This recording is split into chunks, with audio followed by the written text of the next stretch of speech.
Mr. Mayor, great to see you again. Thanks for coming on. Thank you, Natasha. What is the right strategy for Democrats? Do they need to shed association with celebrity, with elite liberalism, and come back to the middle? I mean, does Governor Newsom have it right here? Definitely get away from the elites, get back to the people, get back to the grassroots.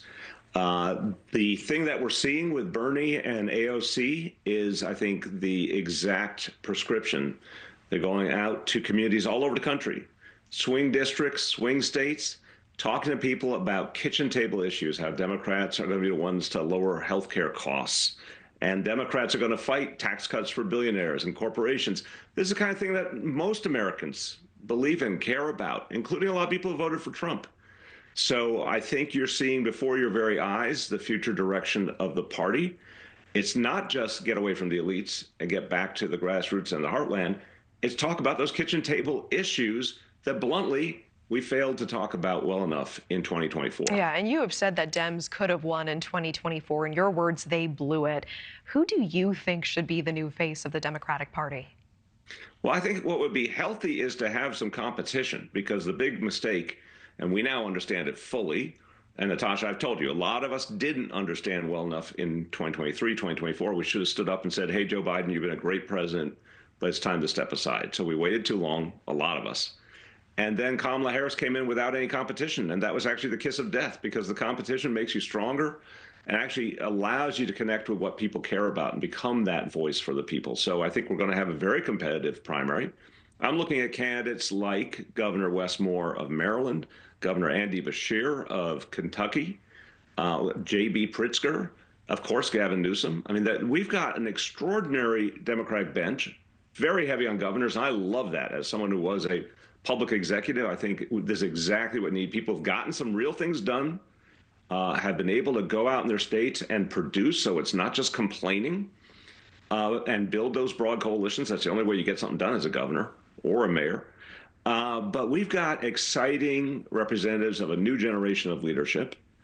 And I think let them go compete, and let them also speak to what Bernie and AOC are talking about, which is deeply moving a lot of people in this party. Look at these crowds, record-setting crowds in some of these places, literally biggest crowds we've seen for any gathering in some of these towns. So that's the way forward. Yeah, Mr. Mayor, your ears must have been burning, because just a few days ago, President Trump made this comment during his cabinet meeting. Let's take a listen. Can you imagine the money we pay Harvard? They have a $60 billion fund, and we're giving them $8 billion, and we're trying to figure that out. And then they hire de Blasio, the worst mayor in the history of New York, and they hire the woman from Chicago who was a disaster, total disaster, and they pay them massive salaries, and they're supposed to be teaching you government.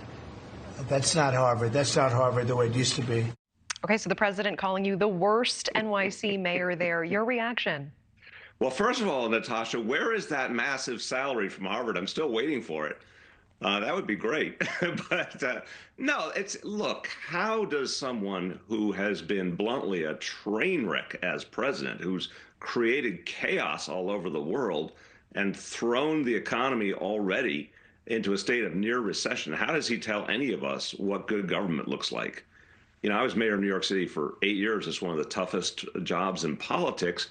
I had to bring my city out of the COVID crisis. We created, universal pre-K for free for all our children, highest number of jobs in New York City history, drove down crime, as opposed to a guy here in President Trump, who unfortunately mishandled the COVID pandemic, for example, and right now is actually setting us back. So I don't accept that criticism, to say the least. But what's perverse to me, Natasha, is it's a cabinet meeting, for God's sakes, and he's complaining about me. And he's talking about Harvard.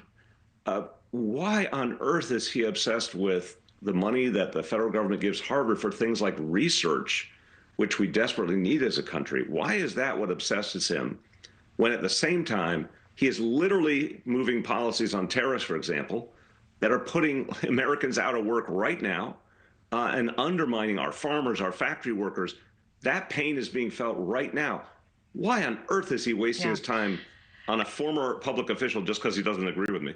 Thanks for watching. Go to joinnn.com to find News Nation on your screen. And don't forget to click the red subscribe button below to get more of News Nation's fact-driven, unbiased coverage.